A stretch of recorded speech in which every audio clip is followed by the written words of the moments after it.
In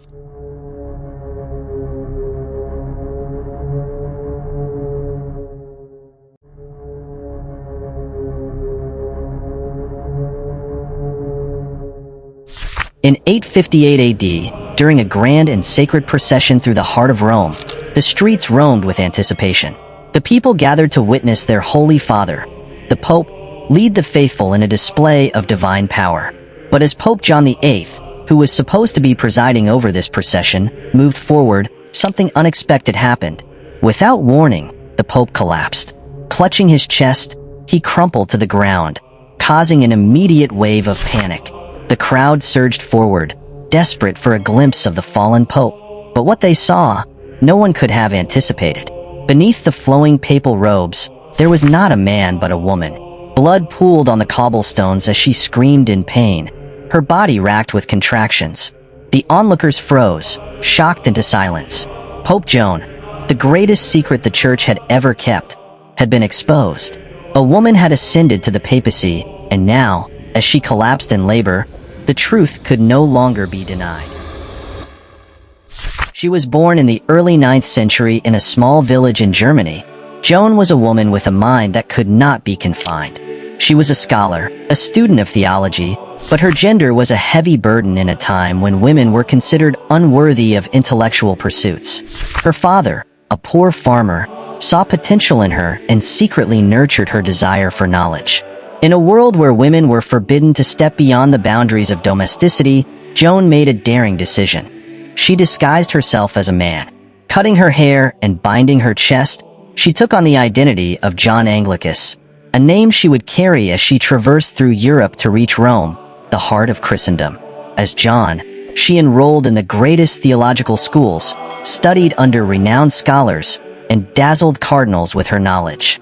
Her brilliance and charm allowed her to slip through the cracks of society's gender expectations. But there was always the looming threat of exposure. With each achievement, each advancement, Joan danced a dangerous dance with secrecy, knowing that discovery would mean death or worse. Her rise to power was swift and strategic. By her 30th year, John Anglicus had earned the title of Pope. It was a victory few could have imagined, and an achievement that made her the most powerful figure in Christendom. She had become Pope Joan, and with the papal crown placed on her head, she ruled with intelligence, authority, and, most dangerously, an unrelenting need to keep her secret buried. For 2 years, Pope Joan ruled the Catholic Church, hidden beneath the papal robes, her true identity known only to her closest allies. She gained admiration for her intelligence and fairness, leading the Church through a time of political unrest and theological debate.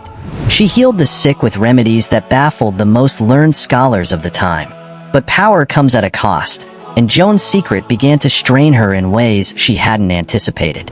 Her greatest mistake came when she allowed herself to fall in love with a clerk, a young man who worked closely with her in the Vatican. Their affair, though secret, became more than just a fleeting indulgence. It left her pregnant. Terrified, Joan knew that this was the end. She couldn't reveal her secret, and she couldn't risk losing everything she had worked for. She chose a quiet day to give birth, hoping to keep her condition hidden, but fate, as always, had a cruel sense of humor. During a grand procession through Rome, the contractions hit. The crowd, witnessing the spectacle of the Pope's procession, did not expect this. The pain was too much to conceal, and Joan fell to the ground in front of hundreds, her body giving way as labor took hold. Her cries for help echoed through the streets. And there, in front of Rome's eyes, the papal robes were soaked in blood. A woman had ruled the Church, and now her secret had been exposed in the most dramatic and public way possible. What happened next remains a mystery to this day. Was Pope Joan stoned by the furious crowd? Did she die in childbirth? The Church's records go strangely silent after the event, as though the papacy was desperately trying to erase the memory of a woman who had dared to sit on the throne of St. Peter. For centuries, whispers continued to circulate among the people. Medieval writers referenced her as Papissa Joanna, the female pope who had defied both God's will and nature itself. Some claim the Vatican had even built a statue of her, only to secretly remove it once the truth became known. Pilgrims passing through Rome told of seeing strange things. An abandoned street, now eerily quiet, where once the papal procession had taken place. The church, attempting to protect its sanctity, removed any mention of Joan, including rerouting processions to avoid the cursed street where she had collapsed. In 1601, the Vatican officially erased her from history. But why? Why such a deliberate attempt to erase the truth?